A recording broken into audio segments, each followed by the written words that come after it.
We're about to transition to the fall season. For many of us, that brings lots of different transitions. For some of us, it might be going back to school. For some of us, it might be a change in the weather, or maybe the opportunity to see some friends that we haven't seen in a while, or changes in our routine. And that can bring a whole mix of emotions. Some of us might feel excited about, let's say, the opportunity to turn over a new leaf. And at the same time, we might feel a little bit anxious or a little bit unsure about the transition time coming up ahead. And so what I'd like to introduce to you today is a set of skills called the ABC skills that we can use during this time.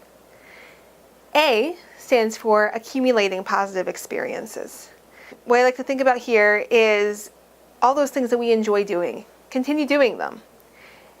Not only do they help us have more meaningful and rewarding lives, but they can also serve as a buffer so that when more challenging times come up for us, we have some positive emotion, some things to fall back on, kind of like building up our emotional reserves, if you will.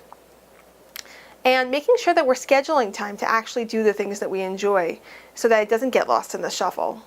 Maybe scheduling some time to hang out with our friends or to practice playing an instrument or with talking with our family members.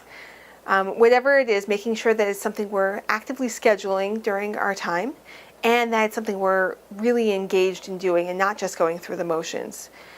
Because this can help build our resilience against more stressful situations that might come up. B stands for building mastery.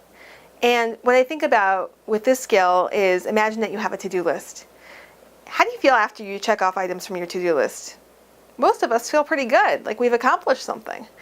And so building mastery is just about that. It's about taking a project or maybe a goal and breaking it down into smaller steps so that we have something to work on each day that we can check off of our list.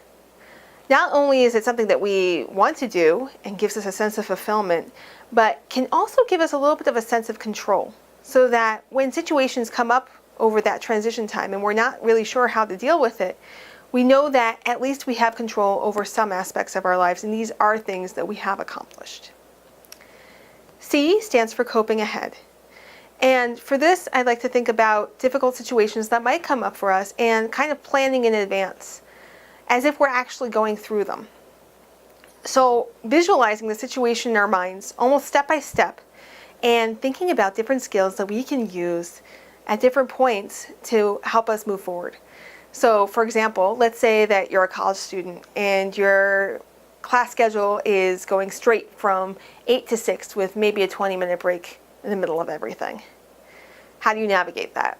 Well, the C skill, coping ahead, would tell you, let's go through each period of the day, let's go through your schedule and see if we can find maybe 5-minute slots or 10-minute slots to just relax. Maybe bringing your lunch from home instead of having to run to the cafeteria in the middle of the day. Maybe using the end of the day to decompress instead of running straight into the next day's activities.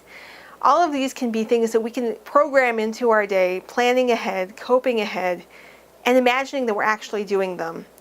Also writing it down so that we have one more thing that's tangible, something that we can look forward to, and one less thing for us to worry about when the time actually comes. So these are the ABC skills, not only for back to school, but also as the building blocks for our emotional health.